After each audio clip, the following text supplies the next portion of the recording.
Okay, thank God. Yeah, we are live, Purva. Thank you so much for joining us. Okay, now I will start. Sorry guys for the delay because we had a technical issue today. Am I audible? If yes, then please comment in the chat box. So we can start officially. Yes, I can see, yes. Thank you so much guys for joining us today. This is the last day of our yeah.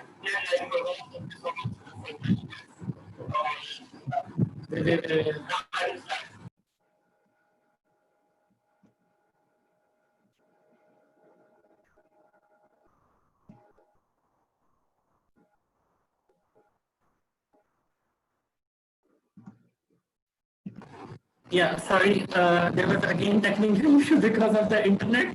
So I'm really sorry for that because the internet really sucks here. So I think that is again totally the topic of today, how this is affecting the health system of ours, because we are facing a lot of problem and it is affecting the social determinants of health.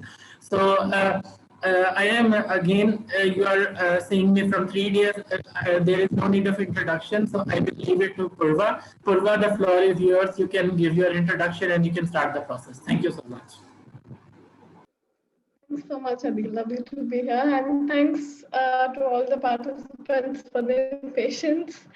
And also thanks for joining. Adi, just checking if you can share my slides so I can start.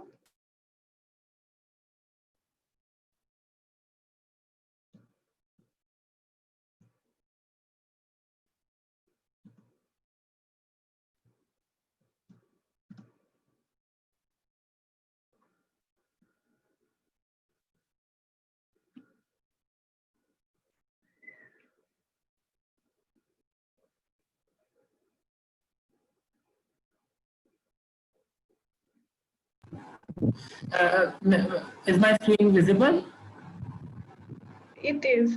Can you just full screen it? And I think then we can start. Yeah, oh, sorry, what are you saying?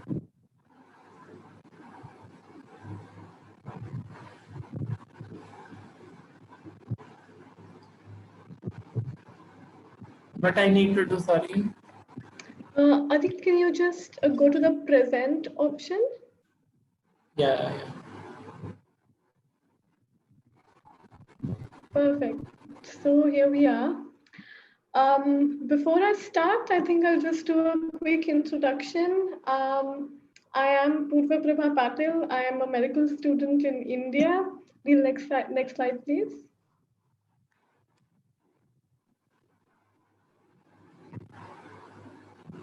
Thank you.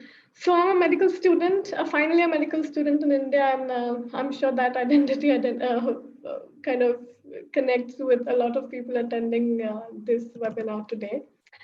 So I study at Kasturba Medical College, Manipal, and it's almost as if I'm doing med school on this side because of so many other things I'm doing. At the moment, I'm the president of the Medical Students Association of India, which is an organization of over 20,000 medical students doing work that's very similar to what IFMSA Pakistan is doing in Pakistan, empowering medical students, building their capacities to understand healthcare of the community and the country better. Apart from that, I'm also the co-moderator of this forum called Health Information for All, which is an initiative supported by WHO and gathers over 90,000 people from across 180 countries. In addition, I've also served as the chair of the Medical Students for Choice India chapter, and I'm currently affiliated with Women for Global Health India. On screen, you see some pictures of me doing different things. In the top right one, I was attending the UN General Assembly of last year. I've been at a couple of UN events, which has helped me develop a better understanding of the different influences that converge in the healthcare decision-making process. I've been at the HLPF, ECOSOC Youth Forum, STI Multi-Stakeholder Forum, so on and so forth. I've also been a speaker at the WHO's Global Conference on Primary Healthcare, which was a celebration of 40 years of the Declaration of Alma Ata. And that's also where the Declaration of Astana was adopted on primary health care very specifically. Other than that, I'm also very active within the IFMSA space, especially in terms of global health advocacy, which is something I really enjoy. And a picture of me facilitating one a GHA workshop at the pre-GA of MM19 is also on the screen. And last but not the least, one thing that I'm really, really passionate about is mental health. And through a TED talk, I've been able to successfully share my story with a lot of people, and a picture from that is also on the slide. So I hope it gives you a small idea of me as a person, although it's impossible to explain or touch upon too much in the limited time. And with that, we begin today's session with an understanding of my previous work. The next slide, please. So given today's session, and given that we're already beginning a little late than expected, we're going to jump straight into the topic. And as much as I would have loved to see you in person, since that's not possible, the least we can do is maybe chat a little bit in the chat box. So I understand that a lot of you would be really new, and that's completely okay. To begin with, you can also send in your name, what you do in the chat box.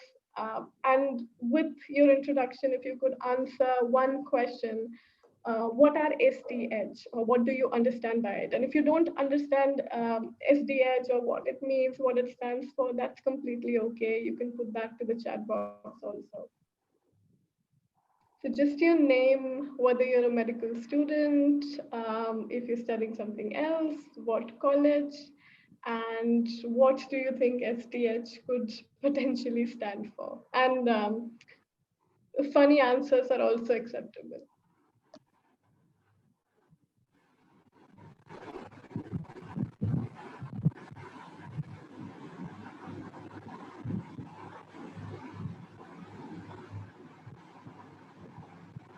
Counting for a few more seconds.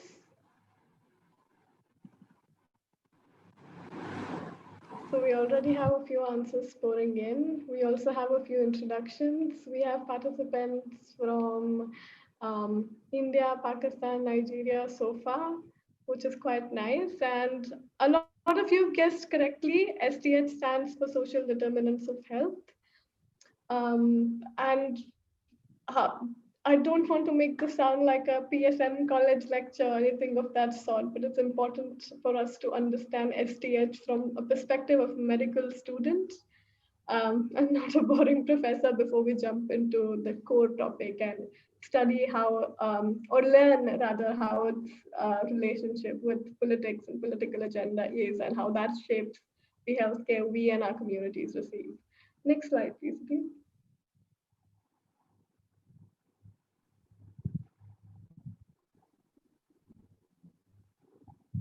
Perfect. So here we are, talking about social determinants of health, as some of you rightly pointed out. There are multiple definitions to this, but the way it can be explained in a very simple manner is the conditions in which people are born, they grow, they live, they work, and they age. And these circumstances are shaped by a lot of things. For example, by the distribution of money, distribution of power, resources at different levels, global, national, local, etc. The next slide, please.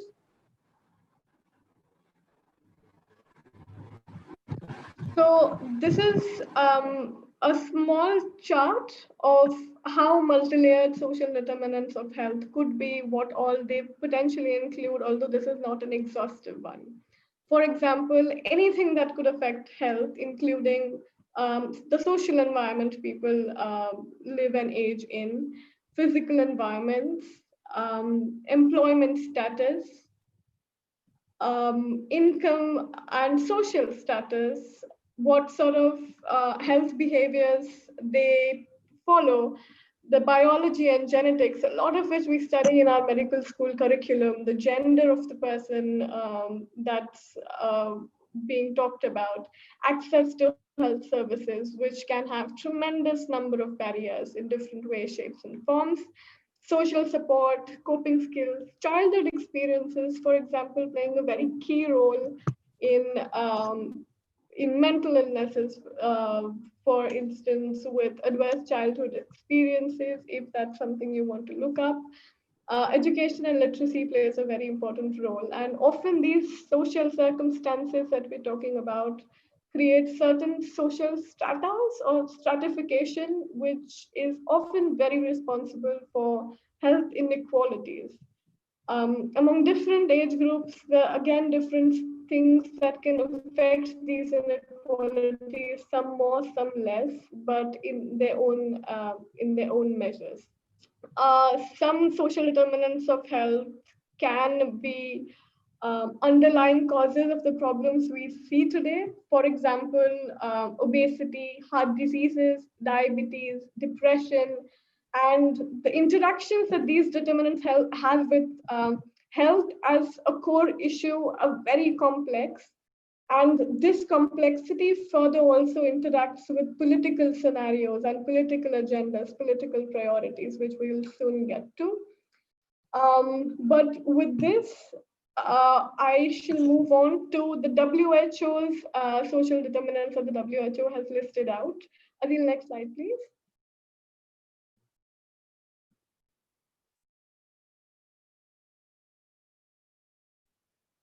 Perfect. So the World Health Organization, or the WHO, lists down 10 different social determinants, including the social gradient, which you can see in the first two or three options. There's stress, early life, social exclusion, so on and so forth. But the most important one being the social gradient. Adil, is the sixth slide.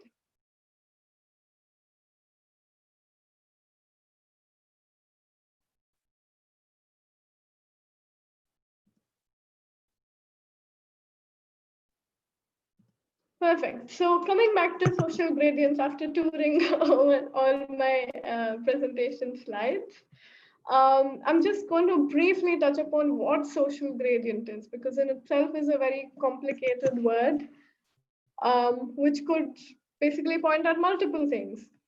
But WHO has conveniently not put a bracket on, okay, these are only the social determinants that we're going to consider, because they do understand there are hundreds and thousands social determinants, and it's very difficult to make sure all of them fit in different options and different headings, which is where the social gradient as a term comes in. And it by far is the strongest predictor of our health and well-being, and is basically indicative of the position one has in a social gradient or in a social ladder, if that's what I may call it. And it could be measured by multiple things, be it income, be it education, the place of residence, occupation. And those people that are at the top of this gradient or at the top of this ladder are often recipients of better health care, of better health outcomes than the ones at the bottom of this gradient. With that, I think we have a brief idea of what social determinants of health are. Can somebody just quickly confirm if there are any questions around SDH, or is this not clear? I'm just trying to run through the basics real quick so we can talk about the core content. Anybody who's not understood anything so far, please feel free to share your questions in the chat box. And if I don't get any, please 2 seconds. Yeah, I just want to say something. Can I go? Yeah, please stop drawing on the screen, and yeah, it is creating less. So please stop doing that. We have to, thank you so much. And please mute your mics, everyone, please. Thank you.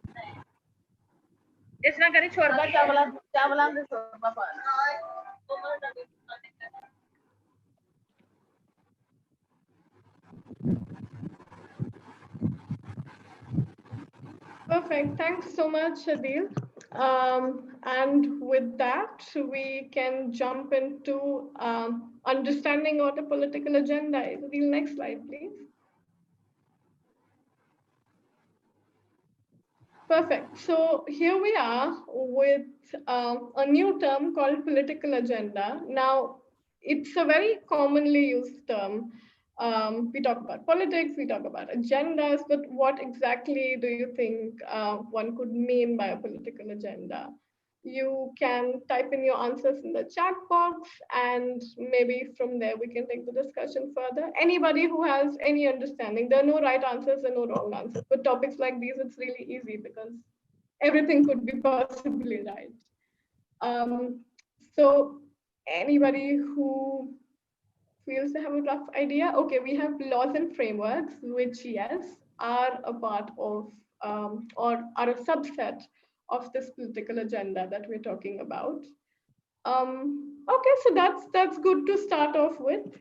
On that note, I would like to introduce a definition of sorts, which is not a hard and fast definition, but just a basic understanding of what this word could mean. Adil, next slide, please.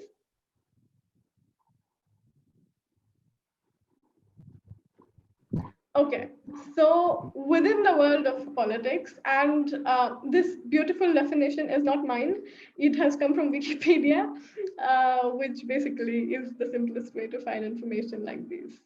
And so, yeah, in politics, what a political agenda symbolizes or signifies is a list, or basically a priority list of subjects or issues or problems to which governments of certain countries or of certain jurisdictions, locally or statewide, or even individuals outside of the government, are paying serious attention to at a given point.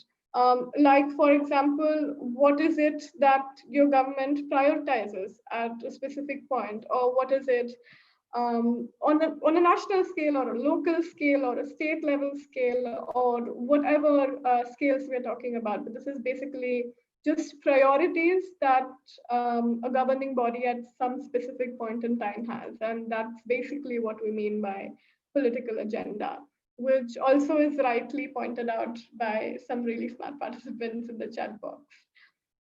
With that understanding of what a political agenda is, I'm just going to quickly shoot a question.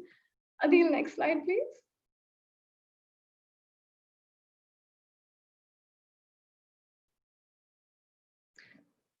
So my question is, what does it look like in your country? And by it, I mean to say political agenda. What could your government's priorities be? Of course, I don't want you to type like the top 10, top 15 priorities, but maybe just one thing or one issue that you think is a priority in wherever you're coming from right now, in whichever country you're residing. There's primary healthcare in the options already, and ASHA workers, which, yes, is a priority within India. Any other answers, any other options that we have in the audience?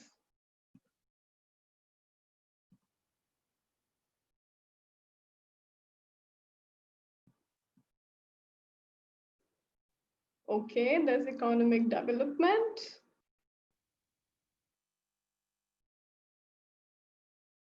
Okay, there's security. That's quite a few good answers. There's pollution control, there's assurance of public health facilities at remotest corners of the country. There's food for everyone. Thanks so much for those answers. And those exactly are what priorities on a political agenda looks like. Like, all of these priorities clubbed together for a country, which are applicable for those specific geographies, is what a political agenda is. And I think we are now clear with what a political agenda is and what SDHs are. So now what we're going to do is combine both of these and see how they're related, how they affect each other, and take the discussion from there. Adil, next slide, please.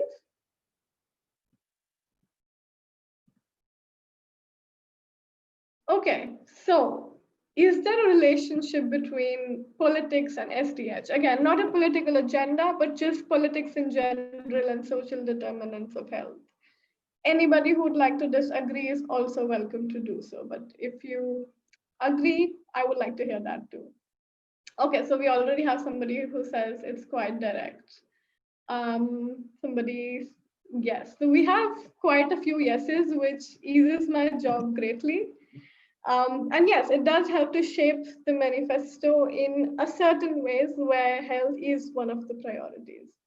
So we have quite some agreement, and on that note, we can move on to actually discussing one or two examples of where these two topics converge or where these cross over each other. Adil, next slide, please.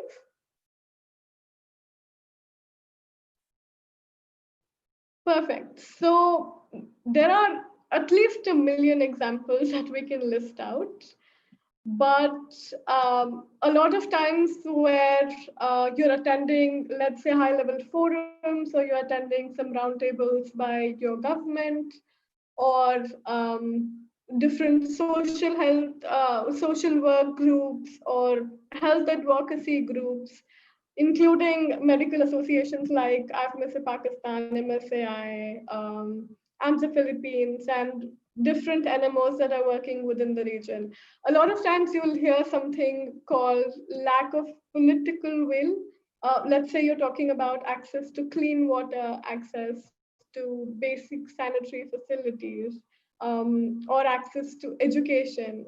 A lot of times in conversations, you will find a lot of us saying there's a lack of political will, which is why we're not able to push this further, or which is why this is not being implemented.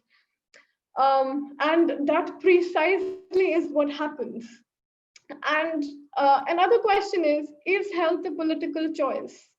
Unfortunately or unfortunately, for almost a century, nobody's seen a pandemic of this scale that we have.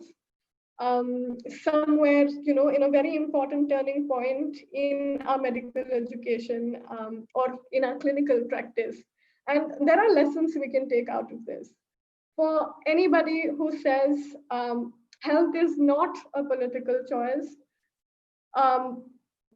I can sit down with you, we can discuss for 6, 7, 8 hours, whatever it is, and I challenge you to change my mind. This kind of a relationship has come in clearer now with COVID-19, which is a good example of how deeply interconnected these two issues are. I'm sure almost every one of us is following the news at this point. And there's so many news headlines talking about countries that have done exceedingly well and countries that haven't done that well. And at the end of the day, the data on COVID-19 that we have right now in our literature is available to all these countries across the world that are impacted by COVID-19. But why is it that some countries are responding differently? Why is it that some countries are doing better and some countries are doing not so well? The reason behind it is, despite of having a lot of data, despite of having a lot of information, evidence, at the end of the day, it needs political will to be pushed in. It needs political agreement. It needs agreement from those making decisions, because probably right now, from let's say your professors around you or healthcare workers around you, you know that people must be involved in a lot of research and generating evidence.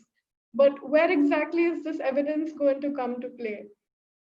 It will come to play only if there is agreement for it to be accepted, which is why I just cited COVID-19 as a quick example, although there are quite a few others. Another example of this relationship is in my next slide. Adil, next slide, please.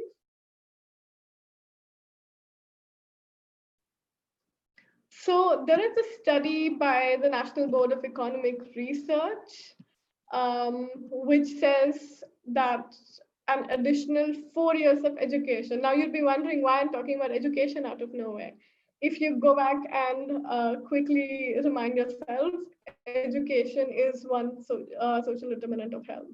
So when there is political will to work on a social determinant of health, it indirectly and in a lot of instances also directly impacts health. For example, just 4 years of additional education can lower 5-year mortality by 1.8%. It can reduce the risk of heart disease by 2.16 percentage points and the risk of diabetes by 1.3% percentage points. And they might seem like small numbers, but when you're talking about countries like India, Pakistan, where the population density is so high, these numbers amount to a lot. And a lot more than you can imagine right now. Because when you're talking about diabetes or heart disease, you also need to sometimes see a story or see a person behind a number. This 1.8% or 2.16% or 1.3% includes people around us, probably the people we are treating, the people we are related to, or even probably us. So with that quick example of how education impacts health, and education in turn is impacted by whether or not it is a part of a political agenda for a given country or a given jurisdiction. I think next slide, please.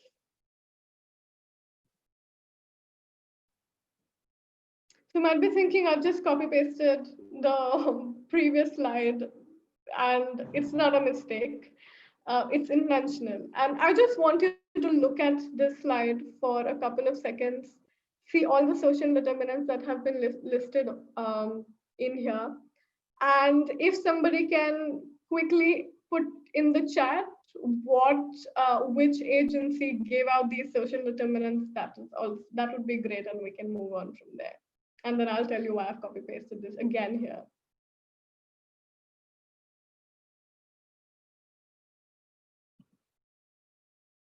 Okay, 2 answers already.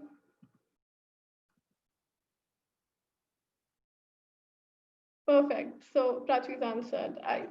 Some people have been sending answers in private mode, and that's also completely okay.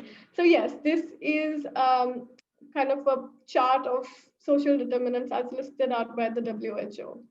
And what I want you to do now is to just pay attention to arrows that you will see on the next slide. And these arrows are indicative of political influence or political relationships. Adil, next slide, please. All of these social determinants are in turn affected by political choices, by political agendas, or by whether or not your decision makers care about these social determinants for health, in turn affecting directly the outcomes of health that the communities you're serving at this point probably are facing. And I'm sure a lot of us at this point, at least now, after this, understand that these are really linked issues. And it might lead you to think, what do I as a medical student do for this? And I'm going to answer that up next. Adil, next slide, please.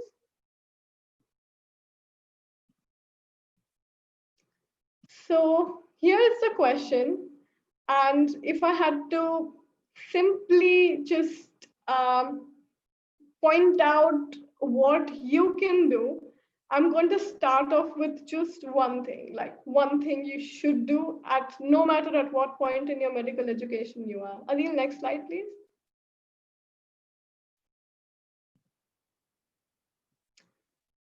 So that one point that I've been talking about is to recognize your role and to understand that the person and communities that you're treating, what problems do they face? What kind of issues just outside of the symptoms have they come to you with? And these might not be very direct conversations, you know. And not only this, but also to look beyond, to understand just how many different factors might have produced the kind of symptoms you're looking at in the four walls of your clinic.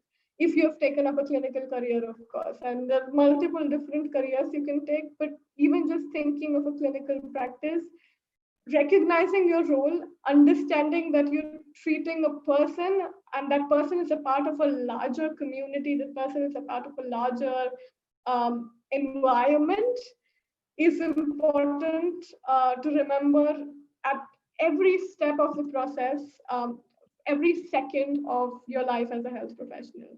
And why I say recognize your role is important is only when you start looking at your patients, or when you start looking at the people around you from this lens, you will recognize not only their health issues, but social circumstances under which they are. Let's say you have to prescribe somebody a medication, and you've done your job, you've prescribed the person the best medication that is in market, um, or the latest technology exists that exists. But at the same time, if you don't recognize that the person probably comes from a socioeconomic background that might not support the decision you have taken for the patient, so many years of your medical education has failed right there. And that might be too bold of a statement to make, but not 0.1% of it is false.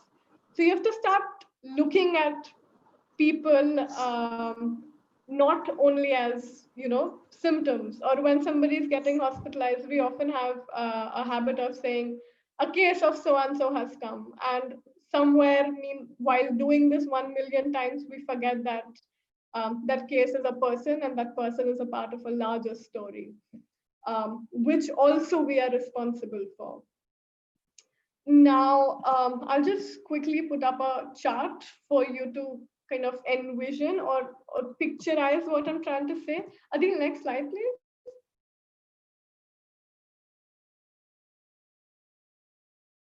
So while I say look beyond, what I'm doing actually is asking you to see there are so many different layers to every problem we are dealing with as clinicians or as medical students. There are sick people or people with diseases that we're looking at, beyond which there are healthy people. And for healthy people to be a part of the picture, there needs to be a healthy community. Until there's no healthy community, you're not going to have healthy people. And for a healthy community, in turn, you require a healthy environment and broadly a healthy society. And what we have done in the past few years is that we have limited ourselves to looking at the people component of this chart, and not realizing that we have a role in all different stages that's meant, all different levels of engagement mentioned here. And I think that is the whole point of doing this webinar series and doing this project. Yesterday, Laura talked about planetary health and the health impacts of climate change, which exactly fits into the healthy environment bit of this chart that we're looking at. We've talked about global surgery and access to affordable and accessible surgical care, which also fits into this whole framework. And if you look at just few words that are written around this picture, there's prevention, there's mental health services, and all of these are only possible when there are policies in place or laws and structures in place that can support this, which is where, again, coming back, your role is as medical students and as doctors of the future and as health professionals broadly. We're positioned in a very specific good and bad both platform.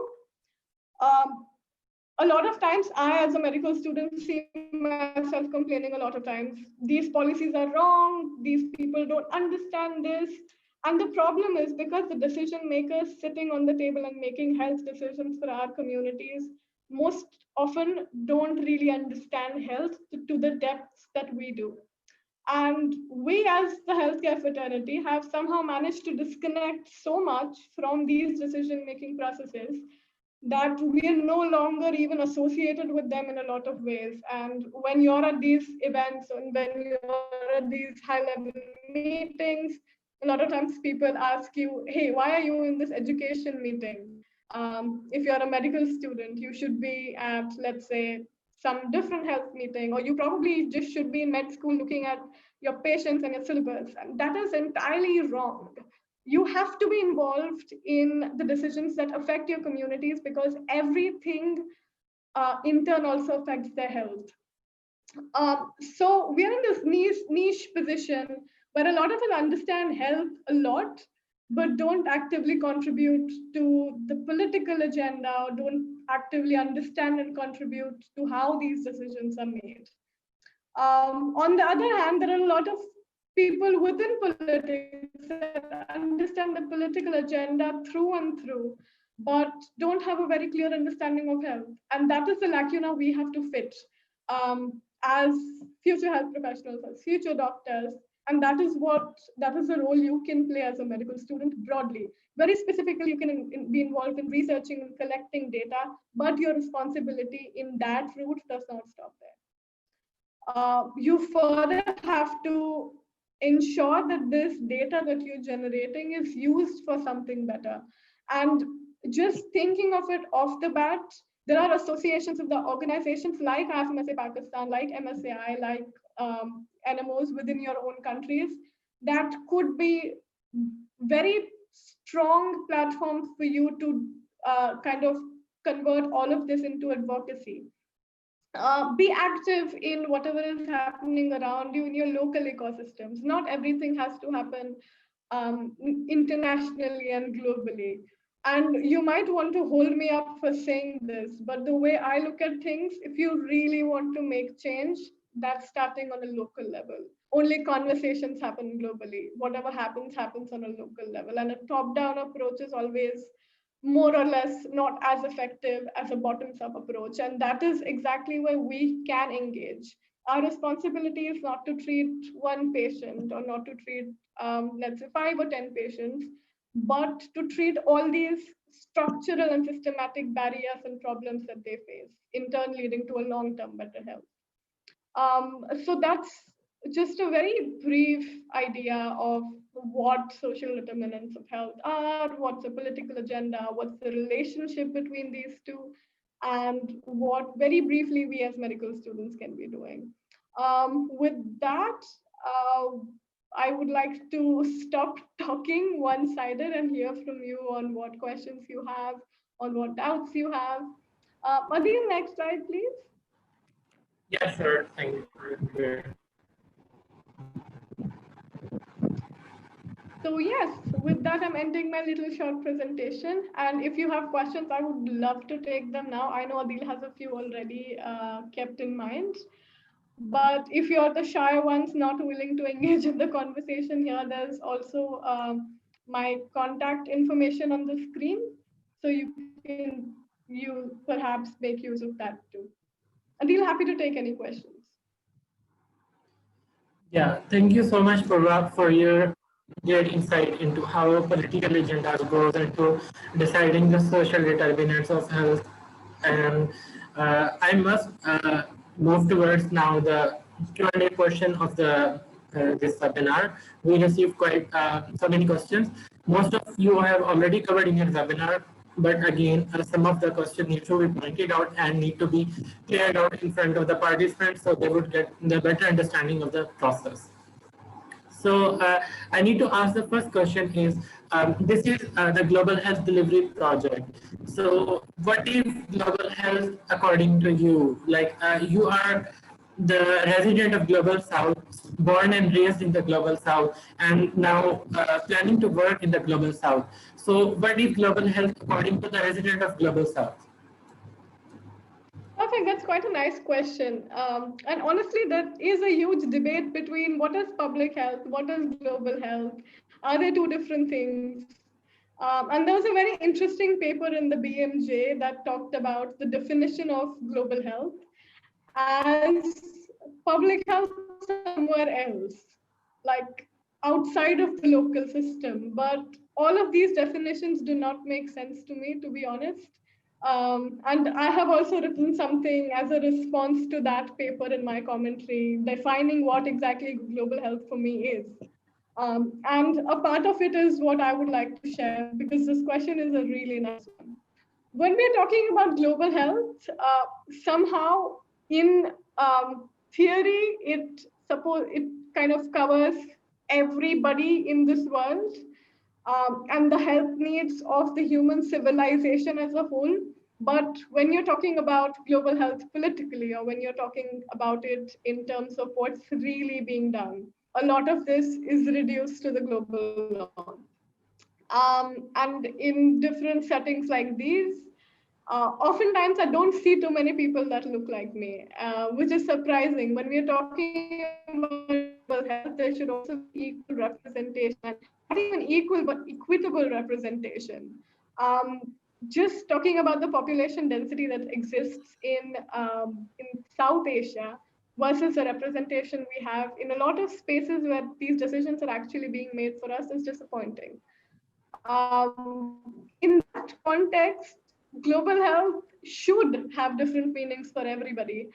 But broadly, when I look at it from my perspective, is to understand the health needs of my communities, my country, the countries around me, fitting into the global agenda of health and the healthcare outcomes of um, the whole, humanity as a broad entity.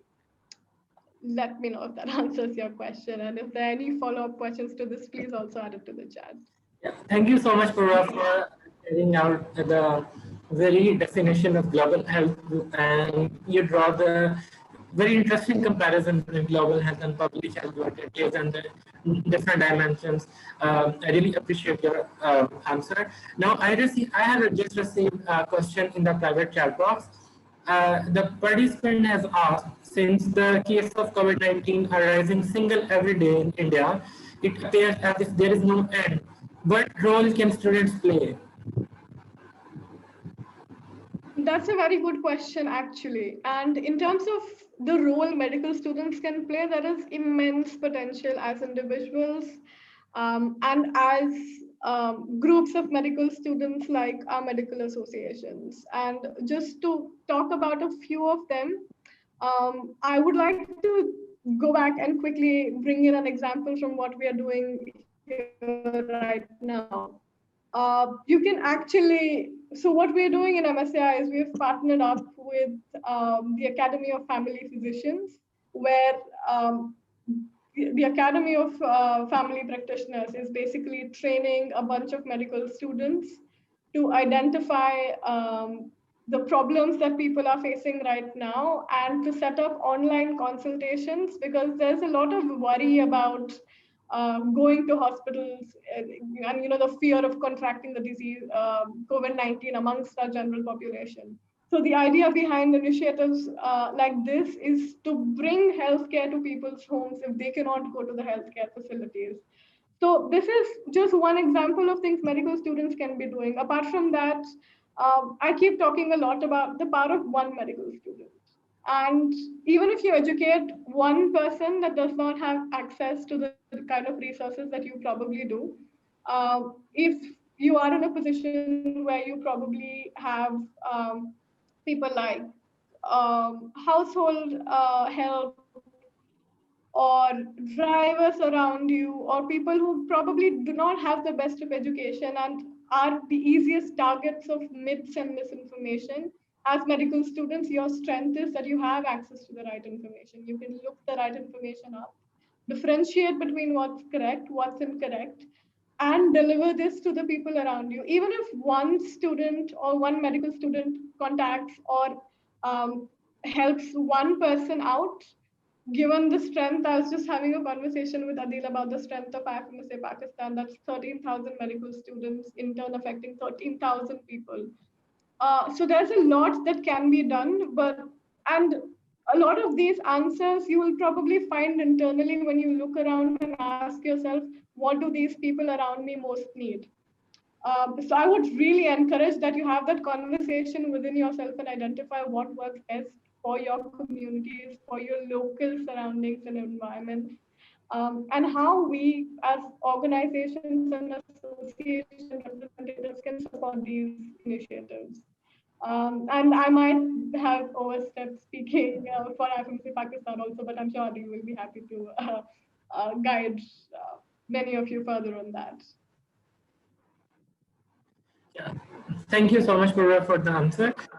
It made, ISMS Pakistan is a family of 13,000 students. And I read your introduction and we were just talking and researching about the webinar. You told me IMSI is a family of 20,000 plus medical students. So this is a huge number, and these people don't doesn't come from a same city.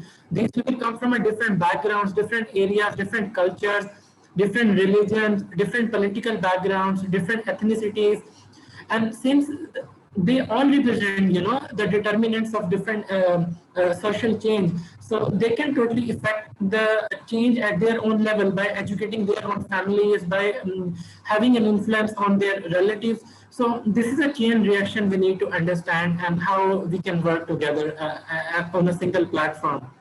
And this is the, as we say, is a platform that is providing the Southeast Asia a platform to grow as a region. And we are the humans, we need to understand our importance in order to grow as a region, because in order to grow individually and make our country stable in terms of social economic status, we need to grow as a region. We cannot grow alone. So that was my understanding of that. Thank you. So yeah, that I must move towards the next question. I received a one question in the chat box. Yeah. Pratik is asking, are these social determinants of health are tangible? Like they do change with time or different for different regions or different time zones? Thanks so much for that question, Pratik. That's a really good question. Social determinants for health do change according to the populations in question, according to the cities you're talking about, according to different regions. For example, I won't say that they dramatically change, but of course, in the proportions that they affect our populations, surely will. Now, if I'm in a war-torn area, or if I'm in an area that is deeply impacted by some sort of a natural disaster, very obviously the social determinants of health of the people in question in these regions will differ, and the impact of these SDHs will also differ. And which is why, again, it's a very subjective conversation that we're having, but very broadly, like let's say education or income or things like these, for more or less everybody remain the same. But of course, there are differences and similarities too. I hope that answers your question. Yeah, thank you so much, Laura, for okay. Chirag in the chat box has asked me to ask you. He said, I totally agree with the concept of having a medical field representative on board while making policies, as you mentioned. But how do you suggest we as medical students can work on achieving that scenario, keeping in mind the behavior and attitudes of politicians towards the medical students or undergraduate students? So he's basically asking how we can influence the policy work on the higher political level. That's a very important point that's raised, specifically where the bit that talks about more or less the perceptions of politicians around medical students and young people at large, which is kind of a revolution that we are in between of right now, because for the last few decades or since the beginning of the time, young people especially are looked at as recipients of certain services, or just a passive entity, and not as strong change makers or experts on specific topics. In a lot of countries, it's a very disappointing statistic that the Ministry of Youth or the department of the ministries that are representing young people are on an average more than 50 years old, which in itself talks about the perceptions that young people, and in this context, medical students have in spaces like these. But given that, it is, I cannot emphasize on how important it is to understand that there will be resistance along the way, and we will have to keep fighting it until the day it becomes acceptable for medical students to sit in spaces like these and talk about the problems that we see our communities and ourselves face. Now, talking tangibly in terms of what we can do, as much as I believe in the power of one student doing things and the power of one person doing things, I also recognize that there is a lot of strength in unified voices. And the fact that we as young people are also such a divided cohort or just such a divided demography is what weakens us. So, in terms of actions we can take as medical students, for example, there are so many conversations around adolescent health. Who better to talk about adolescent health than adolescents who also understand healthcare from a medical perspective? So that's one way of one kind of thematic where medical students can engage. Now, the ways of doing it can be different. If you're a part of associations like us, I mean, like African Pakistan or MSAI or other NMOs or even other local groups, it always does not need to be national. Even if you're a part of your local youth council, or a local NGO, you can always reach out to your local governing bodies, send them emails, bombard them with calls, bombard them with articles, with, just using the freedom of speech that we have, using these mechanisms to actually voice the concerns we have as medical students, and the strength of these different NGOs, different groups to leverage this position through petitions, through fundraisers, through action, either taking it yourself or forcing your governments to. The biggest thing we can do is to create awareness. And when I say that, I know that we are standing in a position of privilege. When I say a position of privilege, and also not just privilege, but also a position of strength, because we understand these issues better than the general population. So when a politician, let's say, just throws facts at you, these are the numbers, these are the problems, it probably could scare a normal non-medico, but it's not going to scare you off because you understand them. So I think just, using the power of your advocacy, even if it's locally or it's nationally, uh, is the key to really making this change. I have an example for this. I don't want to take too much time, but I think it's really important to bring in this example here. A person I know very closely suffers from this disorder called dysgraphia and dyscalculia, which kind of translates to the person not being able to write. But every other functionality is as normal as it can be.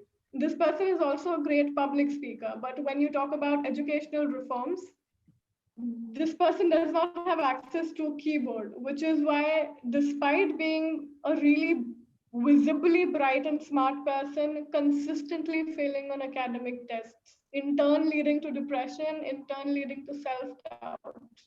Now, you can see that there's a clear convergence of health and education here.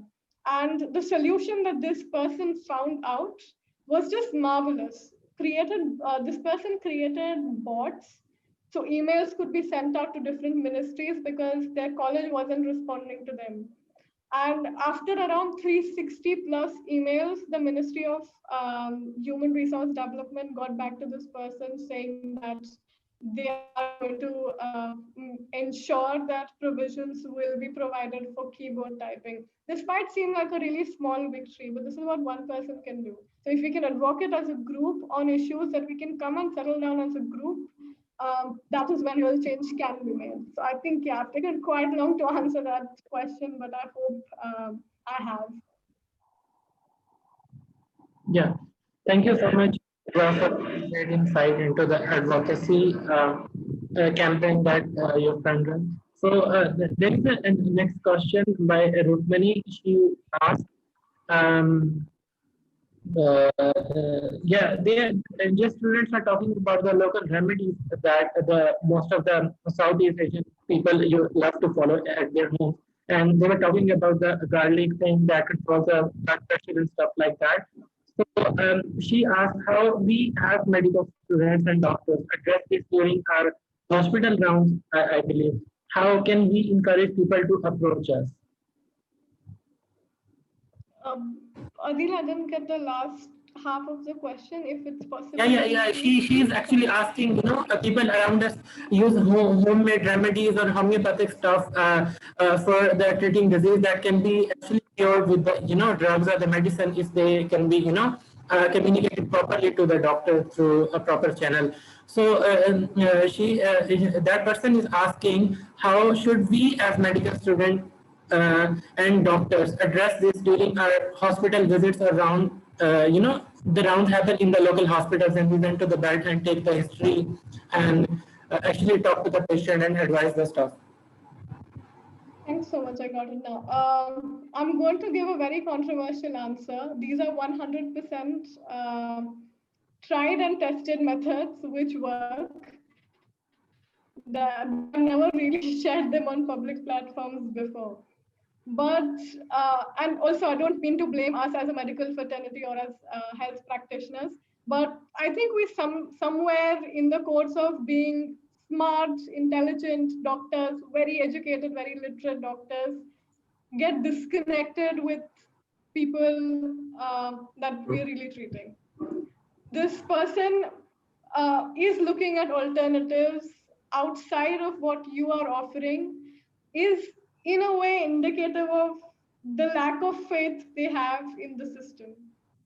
And we have to recognize that this is not a one-way street. This is a two-way street. There are things that have gone wrong from the healthcare system side. There are things that have gone wrong from the community side. And we are not only in between of a pandemic of COVID-19, but also in a pandemic of misinformation and a pandemic of lack of faith in doctors, which are very evident with the rising numbers of violence against doctors. So as medical students, the first and foremost thing that we can do is to treat these conversations with patients, with not patients, but with patients, to try and understand why this particular person is wanting to follow that particular practice or a homemade remedy. What is it that's preventing them from really trying out medication? Because a problem is just, this broad complex blob of tar that we cannot put our hand into. But only when you try and dissect it piece by piece, get to the root of the issue, you will realize that they're very simple conversations that you're needing to have. Most times these people don't even connect with us because they feel like we are there for our profits, or we're just there because it's our job and we don't really understand their problems, we don't understand their ideas. Listen to what they're saying. For example, this patient wanted to talk to me about how drinking a certain kadha or a certain homemade remedy um, is good for their peptic ulcer, which wasn't necessarily a very scientific argument. But when I went in further in that conversation, asking them who suggested this, is this helping? Have they tried this out? Have they not tried this out?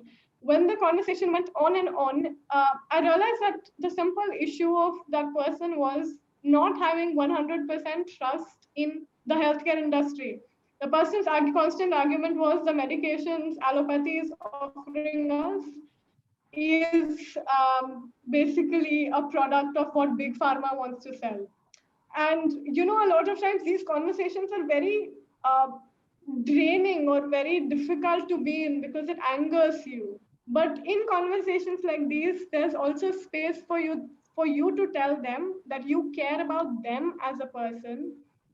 While there may be examples of doctors being kind of very heavily influenced by pharma agencies, you're not one of those doctors and you're here to serve them.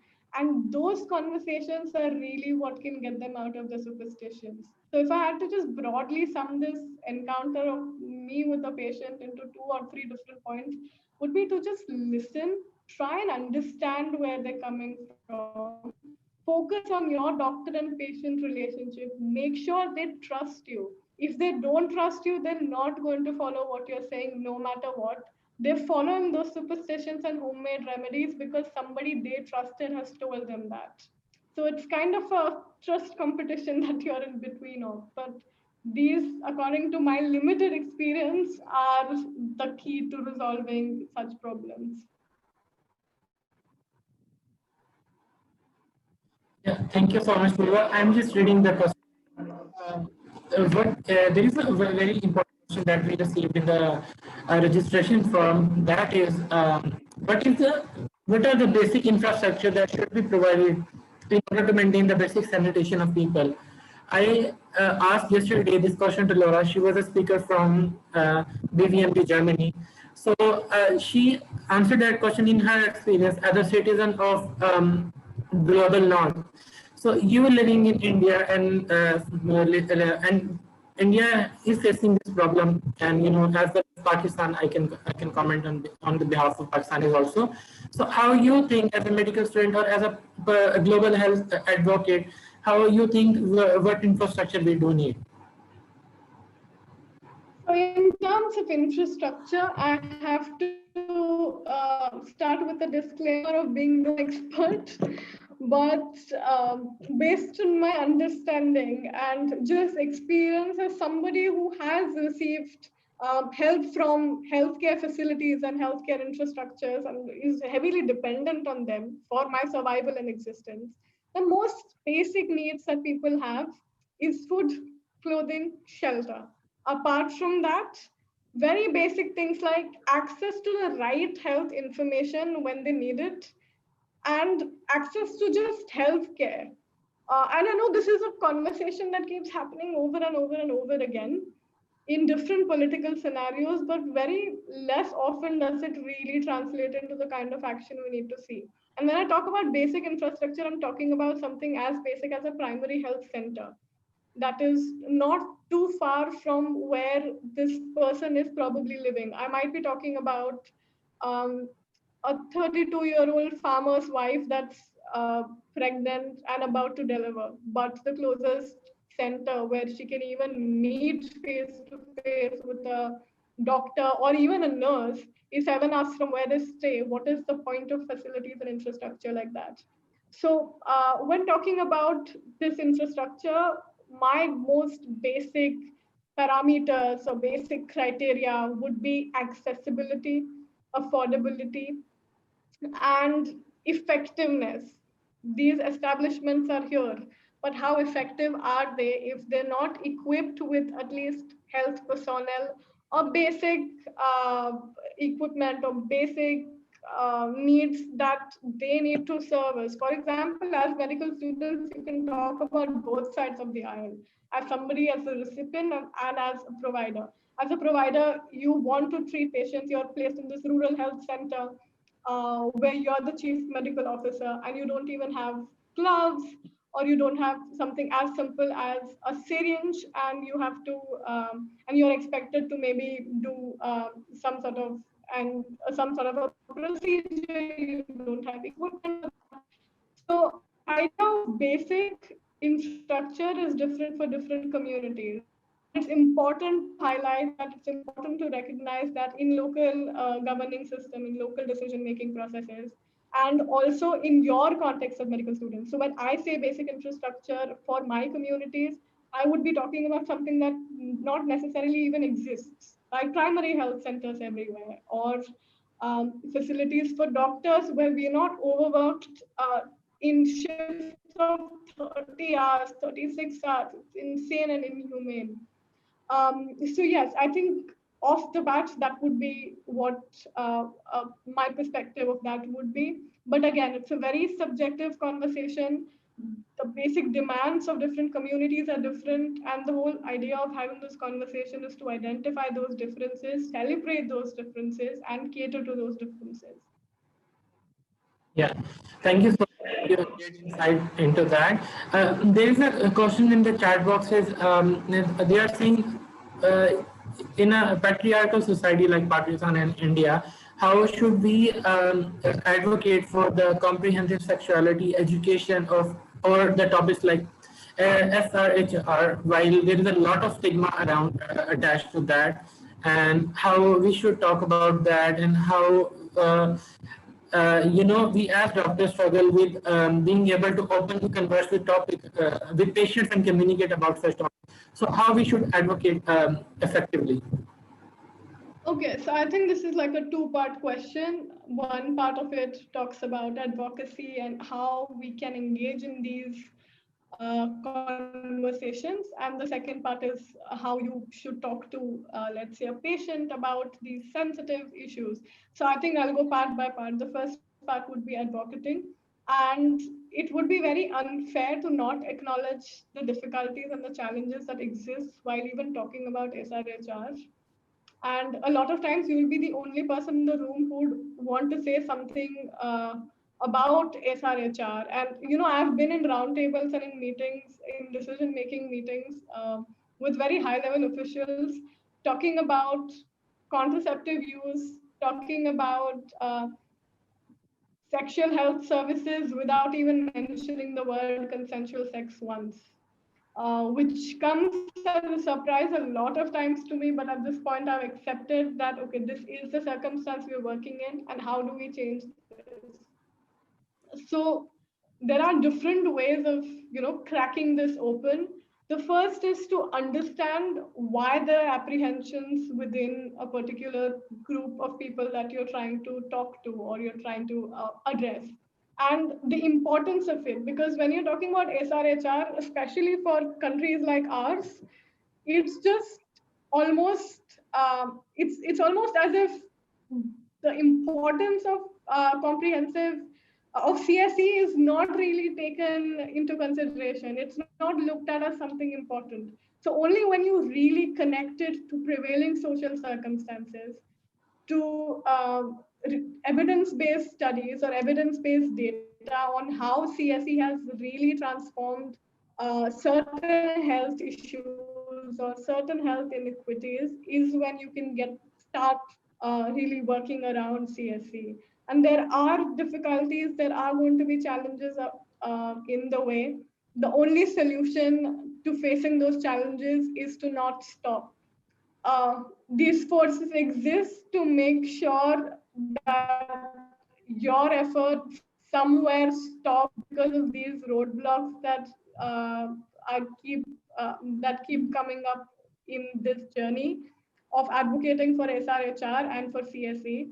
But our primary responsibility is to realize how important it is for our communities and to not stop the conversation no matter how discouraging it might get. It's okay to get thrown out of a few conference rooms.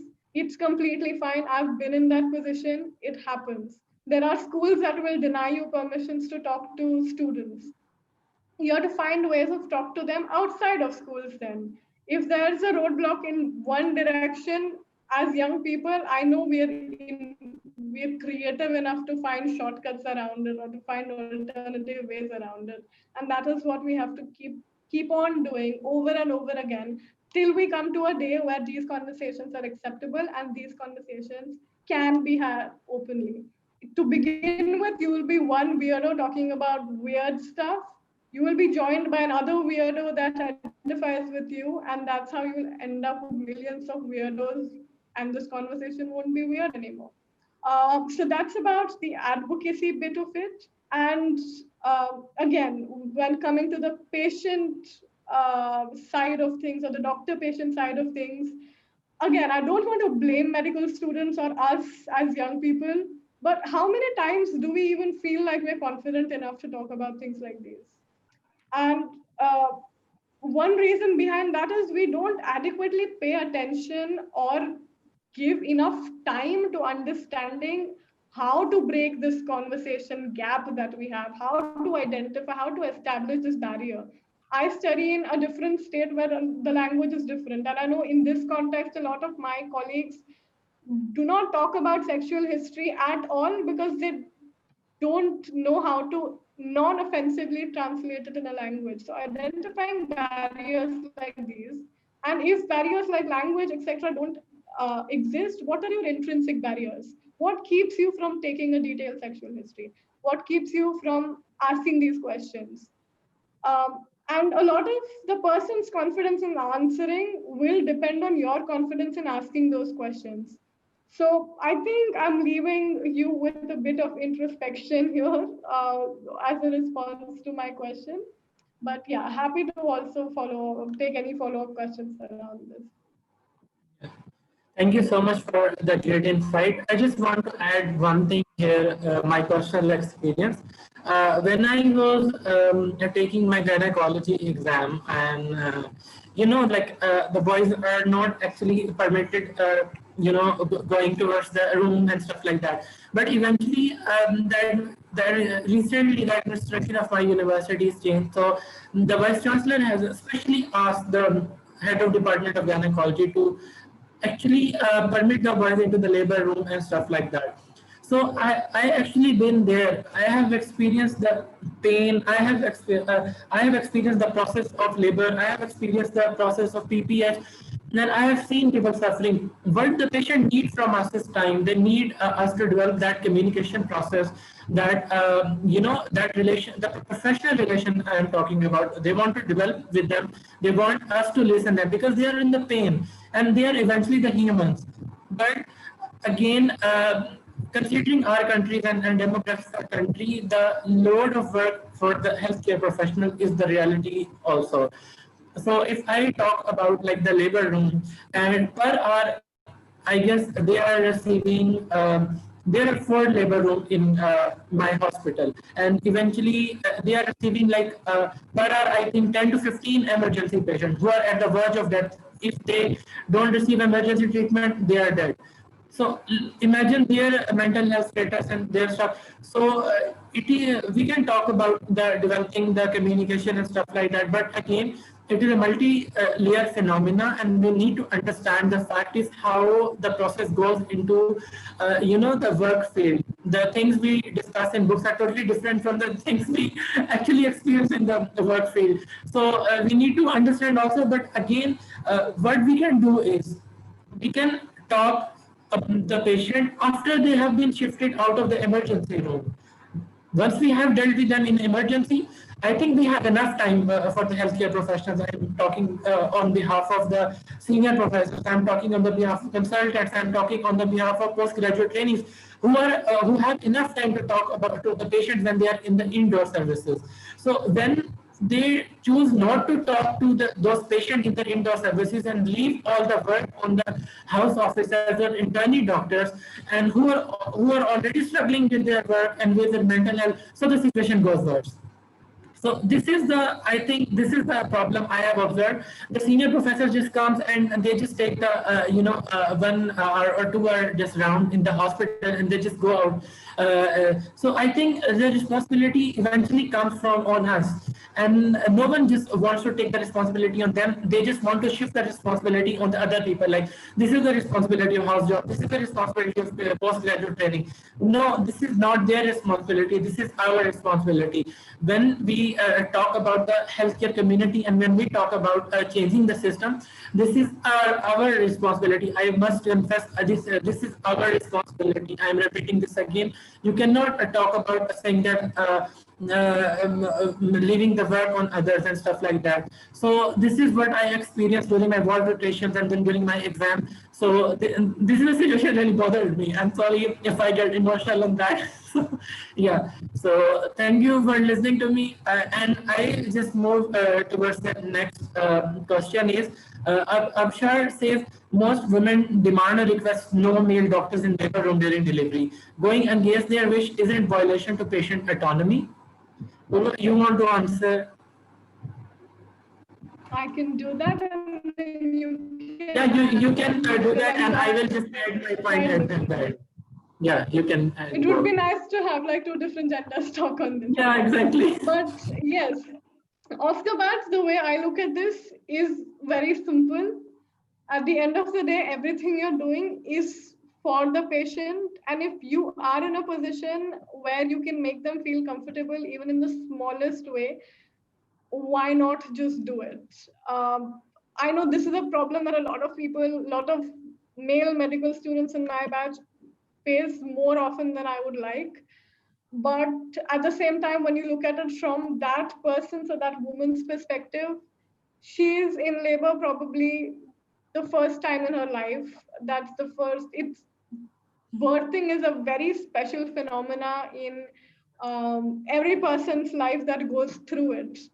And in that moment, it's important that you respect whatever they feel is best and however they want it to be.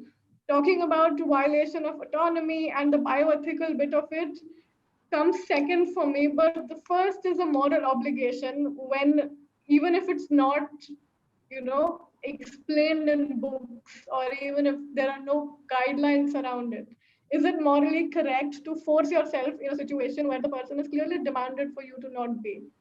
So that was one very crystal clear thought process I have, but at the same point, it also feels very bad when I look at it from a male medical student's perspective. Like, what is their fault in this? They never, tried to make anybody uncomfortable. They never tried to enforce themselves in a room or something like that. But there's one thing that has worked really well with somebody I know, and it was just a very simple thing. When the person comes into the hospital, I know it's a very difficult and a stressful timing of it, but even just being a comforting face around the person makes them feel more confident in having your presence while they're delivering. The core problem of this is that they're not confident with a male being around, because it's they basically have to expose parts that people haven't been very comfortable with, and it's a very intimate moment for a lot of people, and all they want to do is to be comfortable in it. So one way, that, coming back to the example I was giving, this is a male colleague of mine who, no matter what, always goes and talks to the person while they're admitted pre-labor or while they're admitted pre-C-section, talks to them, builds trust with them. So he is a familiar face to this person when she's in labor, and I've seen how much it has worked, because I've practically seen somebody, while we were all in the labor room, asked for all male medical students and residents to go out, but for that one guy. So these are difficulties and barriers that very much exist. We can't deny their existence 100%. But at the same time, how do we address these? How do we lessen the impact that these have on male medical students? And as female, or as women medical students and or residents or just health professionals, how do we make it more comfortable for male medical students around? Can we try talking to people? Can we try convincing that, hey, it's okay, uh, we are all here to help, and if you're still uncomfortable, we can have this person leave. But what can you do in your capacities to make sure that this is less awkward for the person undergoing the procedure, and also less awkward for the medical student who's been basically asked to go out on the basis of their gender? So we have to accept this as a problem and work on it in ways that might not be very conventional right now, and find what's the most effective for the people we are treating or for the people we are around. Adil, if you want to add further, please go ahead. Yeah, sure. Just give me Some like 1 insight minute. around this. Sorry, I'm just. Yeah, I just want to add one thing here, and wait, let me just reply to something, please. Sorry.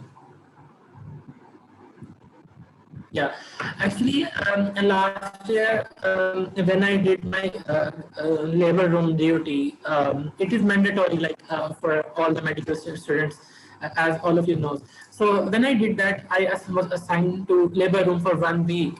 And as I will talk about religion here, and I will talk about different aspects here. So, because people are eventually very uncomfortable, especially women are very uncomfortable talking about their sexuality, talking about their private parts, because from the very childhood, a certain, I can say, is what I can a certain izzat, or like you can say certain phenomena has been, you know, attached to their private parts. What I can say is that, and they feel very uncomfortable talking about that, because they say that this is your respect, this is your the process of respect. If you will talk about this, you will lose the respect of the society. So this is the mindset behind that. So you have to understand the phenomena where those feelings are coming from. So for example, I will give you a simulation. If a patient is coming into the labor room in a pre-labor, as Purva mentioned, so what you need to do is, obviously, we are not in a private hospital or very luxury hospital. We are here in some government hospital. She will go into the pre-labor room. So when she will go that there are already like 10 to 15 patients already there. Many postgraduate trainees or many consultants would be there, and especially your female colleagues would be there. So what you need to do is take one or two female colleagues with you, and ask your female colleagues to start a discussion with them. And while they are having discussion, you can ask your questions too. So that would eventually build the trust processes that this person is reliable and he is already working with a girl who feels comfortable. She will eventually feel comfortable talking about you. So you have to build the trust process in order to in order to ensure the process of trust in them. So when she will shift into the labor, she will happily give you consent to talk about that process. She will happily give you consent to talk about the different emergency procedure. And when she is in the labor having delivery, she will not, go out and say that I'm feeling uncomfortable with that patient. So this is all about the communication process, and this is all about the time we need to consume, which eventually we don't have at the end. But we as medical students, we have a lot of time regarding that, because we only have to take history, we only have to build the process of trust, and we have to learn. So we as medical students, we have a very golden opportunity here. So I think we need to talk to them, we need to build a professional relationship, an empathetic relationship we need to build for that person. So eventually, Priya has mentioned in the chat box also, we would have a nurse irrespective of gender with that person. Obviously, we would have nurse, and especially in the labor room, we would have a midwife who is already very experienced person in that process, and she actually guides you what to do, how to talk, and how to ask the questions, how to approach the patient. So ask for help, go out, and this is the process where we need to learn, and we actually hesitate to go out that, and we say that. Eventually it will be like we don't have to like go into the gynae ward, because we don't have to do the specialization in that process, and we don't want to pursue the career in that thing. No, you need to go there, and you need to learn the experience. You have to go through all the experience in order to be a good and competent healthcare professional, that I believe. Yeah. Thank you. So I have like one or two questions, then we can conclude. And the next question will be... I would like to speak on mic if it's possible, if it's okay. Hello, sorry.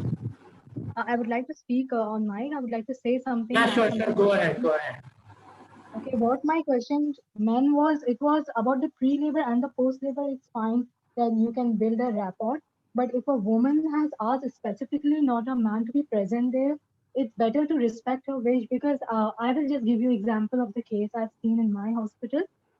There was a woman who was admitted, and yes, all the doctors, even my male colleagues, were interacting with her and everything, and she requested specifically that no male should be present, but there's still some of my male colleagues who have been in contact with her.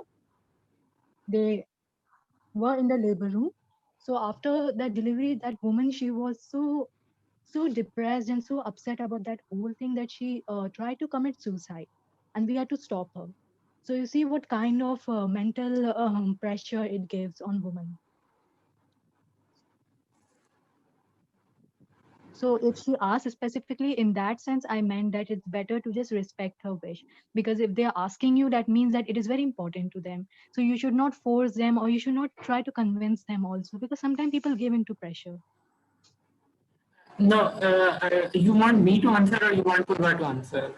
I was just adding that point to you, what you have said. I was just adding to it, just telling you one of Hmm. my experience that I've seen and the reason why I asked that question. Yeah. So I just want to add something here. For example, when I was doing my pediatrics rotation, there was a 7 years old, I think 6 year old child whose diagnosis was, in a very skeptical position because the parents of the patient was not allowing lumbar puncture there. There was differential diagnosis were there, meningitis and the febrile conversions, and only the LP could have diagnosed that patient and continued with the treatment. So what doctors need to do in this situation? So first thing we taught in the psychology, or if you have behavioral sciences subject in Pakistan, is we need to talk to the patient. We need to communicate with the patient. What are their feelings? What are they feeling there about? Why they are not doing? We need to, communicate our concerns about them. So this is the same case applies to that patient. When that patient comes in there, we need to talk about them. Like these are the male doctors who also need to understand the female anatomy, who also needs to go through the process in order to pass the exam. You know what I mean? So if that person allows, that's well and good. If that person not allows, it totally depends on the concept we are talking about. We are the free humans, and again, totally, if she is comfortable with a female doctor and a male attendant, that is on her. If she is comfortable, only female doctor and only female attendant, that is totally onto her. But we as healthcare professionals, because we know the ground situation, we already are facing a lot of shortage in healthcare for workforce. So we need to talk to the patient that these male attendants or male students are also doctors. So we need to convey the point that it is totally the choice of patient what they want to do. We should not force the patient at the end, I think, and we should respect the autonomy, of course. So, but what we need to do is we need to communicate what are our feelings to the patient. Yeah, thank you. I hope that clears your point. Purva, here do you have to something? No, I think it's basically addressed. And yes, I mean, I think the discussion went in from understanding the patient's Yeah. perspective, but as health professionals, at no point Yeah. in any part of the process are we in a position that, are we in a justifiable position where we can force somebody to do something, or, just No, try we and cannot do that. Yeah. push too hard. That's not ideally, I mean, that's not in any situation what a health professional is supposed to do. But yes, I do agree that there are ways that this can be addressed and improved, and I think we've discussed that in the past few minutes. Yeah, but we just need to tell them this is the situation of the hospital. If they agree, it's okay. If they don't, because at the end, that is their treatment, that is their body, and we need to respect their autonomy. So I think we have answered all the questions. We have discussed the Q&A portion of that, and if anyone has a question or if any has the ambiguity regarding what we discussed of the situation, they can just type in the chat box and open their mic. You have the last chance because we are going to conclude the call. Yeah, I take this as no because no one has typed. Purva, if you have any home take messages from this webinar or you want to say something, you can. The floor is yours. I think just closing messages from my end would be first and foremost full of gratitude, because the fact that we've had the chance to have this conversation, and finally also address that there are so many political influences around health, and the social determinants of health is, I think, an important point to start at. And just this is just a testimony of how much enthusiasm there is from medical students across the world, especially in South Asia, in terms of where they want to make change, and just a willingness to be a part of these discussions and to push this forward. And with that, one closing message from my end would be, it might seem difficult talking about CSE, talking about medical students being in the decision-making space, barriers that young people face as, in being recognized as credible sources or in being recognized as change makers and not just people subject to different interventions. It is a tough journey. A lot of times it will also be a very draining journey because as young people, you'll constantly feel the need to prove your expertise and to prove why you are in that space. And might be difficult to even get the opportunity to speak. But at the end of the day, most of our efforts should be at making sure that these 1,000 barriers don't really stop us the way they're intended to. That's a closing reflection from my end. And one other point is that recognize your role as a citizen.